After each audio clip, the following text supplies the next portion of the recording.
Welcome back to Ultimate Movie Recaps. Thanks for supporting us. Today I am showing a 2010 American fantasy adventure comedy film titled Gulliver's Travels. Watch out for the spoilers, just enjoy and take care.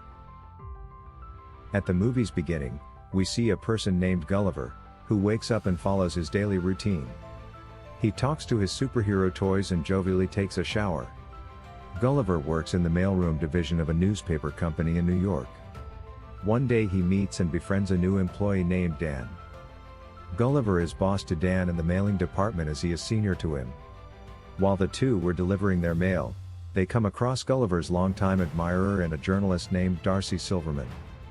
Gulliver used to love her for a long time, but he did not confess to her till now. After that day, Dan brings notice to Gulliver and informs him that he has been promoted to the department's head. On the other hand, Gulliver has been working in the office for 10 years, yet no one respects him and promotion was out of reach for him. Gulliver is informed by Dane that he'll never progress in life since he is always hesitant of speaking with those around him. Feeling sad, Gulliver comes out and notices Darcy still working. With full courage, he approaches Darcy to confess his love. Instead, he picks a random paper. Darcy inquires if he is interested in applying for a travel writing assignment. Gulliver, who is nervous, agrees and must produce a travel article the next day. While at home, he copies and pastes various articles from the internet for the blog. He presents it to Darcy the next day at work. After seeing his work, she gets very impressed by his writing abilities and assigns him a new task. She wants him to visit the Bermuda Triangle and write an article about the stories surrounding the strange disappearance of ships there. Gulliver agrees just to impress her. Darcy sets him up with a contact and a boat. The next day, Gulliver flies to Bermuda, where he is picked up by a man. Gulliver is taken to a leased boat, where he is shown how to operate it. As the boat is mechanized, the ride looks smooth. Gulliver eventually sets off alone for the Bermuda Triangle. Initially, he spends some of his time reading how to make a robot magazines and drinking several cans of Coke. He falls asleep quickly, and when he wakes up, he sees a gigantic wave in front of him some hours later. The boat shakes severely in the water as the sea storm hits. A huge tornado sucks him along with his boat and the screen goes blank. Gulliver looks immovable when he first opens his eyes. He suddenly notices some little men standing on the top of his chest when he looks down. The chief introduces himself as Commander Edward Edwardian of the Lilliput. A group of little people have gathered around Gulliver as the camera zooms out. With the use of tiny ropes and pieces of wood, he is held down. Later the commander calls Gulliver a beast. Suddenly, in utter confusion, Gulliver frees himself from the bondage and stands up. He closes his eyes as he feels that he is seeing a dream. General orders his men to bring him down, and then the soldiers pull Gulliver with the help of hooks attached to their ropes, finally making him fall unconscious.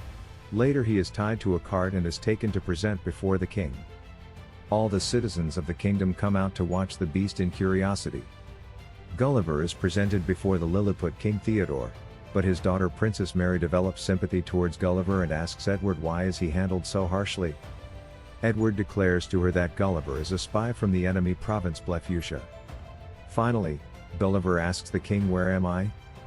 The king's secretary Jinx tells him that he is in the kingdom of Lilliput, the greatest nation on earth. In the next scene, we see Gulliver confined in a cave. There he meets a guy named Horatio. Gulliver inquires about the reason for his confinement. Horatio informs him that Edward imprisoned him due to his courtship with the princess. General Edward overhears Gulliver when he is referred to as a lame ass. He threatens to imprison Gulliver for his entire life if he doesn't tell the meaning of lame ass. Gulliver tells the general that lame ass means a wise guy. Feeling satisfied, the general takes Gulliver to plow the fields with his power, while he is controlled by a machine. Suddenly, we hear 2 bell rings from the palace, signaling that Blefuscia has launched its invasion. They ignite a fire at the palace and attempt to abduct Princess Mary. As he wants to be the one to save the princess, Edward hurriedly runs to the palace and commands everyone not to save her. Horatio pleads with Gulliver to save Princess as Edward can't get to her in time. Gulliver takes down the troops from Blefuscia with ease and saves the princess. The king and his secretary, however, are trapped in the flames. Gulliver relieves himself on the palace in a hurry. When he puts out the fire and saves King Theodore, everyone applauds him. In exchange for Gulliver's valor, the king releases him and Horatio from prison. He also invites everyone for a feast at night to honor the event. Edward is enraged to witness another person being lauded for their bravery. Gulliver replies that he is from Manhattan when the king asks him where he is from during the feast. The people assume that Gulliver was chosen as the president of Manhattan as he is the strongest one there. For the first time in his life, Gulliver feels as if he is a hero, so he makes up the legend that he was once referred to as President the Awesome. Except for Edward, everyone accepts his claim. The following day, the residents of Lilliput construct a huge residence for Gulliver that includes all the amenities he was unable to get in New York. He shows them the drama of the sinking Titanic and declares to everyone that it is his true story. This makes everyone astounded after knowing his tragic life. Edward asks how he was saved after drowning. Gulliver responds that he was revived. Later Horatio takes the help of Gulliver to impress the princess and finally succeeds in his endeavor. On the other hand, Edward also claims that he is the only person who has the right to court the princess and he wants to marry the princess, even though she was not interested in him. Somewhere else the soldiers discover the wrecked boat of Gulliver. Later he picks up his phone and notices that it received 12 voice messages from Darcy. She seems to be very furious at him. Now she has to take his place and travel to Bermuda, and she has found out about his plagiarism and now hates him. Gulliver couldn't face her in this situation and decides to stay in the Lilliput kingdom forever. This makes Edward very dissatisfied and informs the king that he suspects Gulliver. On the other hand, Gulliver is made the new general of Lilliput. Edward shuts down its defense system as an act of revenge for Gulliver's treatment. Sensing the opportunity, the kingdom of Blefuscia invades Lilliput. Being appointed as the new general of Lilliput, Gulliver is now responsible to defend the kingdom of Lilliput. He nervously enters the arena and splashes the water, whereas the enemy attacks him with cannonballs, but it does not do any harm to him.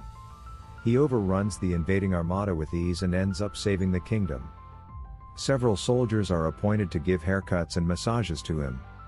On the other hand, the princess also rejects Edward's courtship. An enraged Edward joins hands with the enemy king. He further asks the help of the enemy king to build a huge robot with the help of the magazine that he got from Gulliver's boat. The Lilliput kingdom is invaded by Blefuscian army once more. Gulliver gets ready to face tiny enemy soldiers, but he is shocked when he sees a massive robot being operated by Edward. He is challenged to a duel by Edward. Gulliver is left with no choice but to accept. The robot is far stronger than he is, despite his attempt to push it. Gulliver is forced to concede defeat after being picked up by his pants. Additionally, Gulliver admits that everything he asserted about being the president was false. The betrayal by him surprises both the king and the princess. As a form of retribution, Edward banishes Gulliver to a place called the island where we dare not go. When Gulliver reaches the island, a huge little girl captures him. Now Gulliver is on an island, where the people are even bigger than him. The little girl thinks of Gulliver as a toy and keeps him in a Barbie's home. In the meantime, Darcy also reaches the kingdom of Lilliput searching for Gulliver. Edward recognizes Darcy and imprisons her because Gulliver had informed everyone that she was his princess back home. She encounters King Theodore and his queen in the prison. They have been held captive after Gulliver's defeat. When Horatio notices this, he makes the decision to meet Gulliver and informs him of everything. That little girl also had a skeleton of a deceased American Air Force pilot. Gulliver escapes and returns to Lilliput using a parachute. He immediately meets Darcy and expresses his love for her. Now Gulliver firmly decides to challenge Edward, not for proving his bravery but to save the people of Lilliput. The next day, they both get ready for a duel. Gulliver is quickly defeated by Edward. Horatio sneaks into the robot to help Gulliver and defeats Edward from inside. He cuts the power cable of the robot and this makes Gulliver very easy to defeat the robot. The audience erupts in applause, and even Darcy rejoices with his success. Horatio is given permission to court Princess Mary as a result of his bravery. They ultimately share a kiss. The princess is taken hostage by Edward, who has now become completely insane. But she eventually has had enough of the traitor and beats him in anger. Darcy for the first time kisses Gulliver and he successfully contributes in bringing peace between the two island kingdoms, ending their rivalry. Finally, he along with Darcy sail away from that place after repairing their boat. A few weeks later, Gulliver quits his job in the mailroom and becomes a travel writer. He enjoys his relationship with Darcy. This marks the conclusion of the movie. Thanks for watching.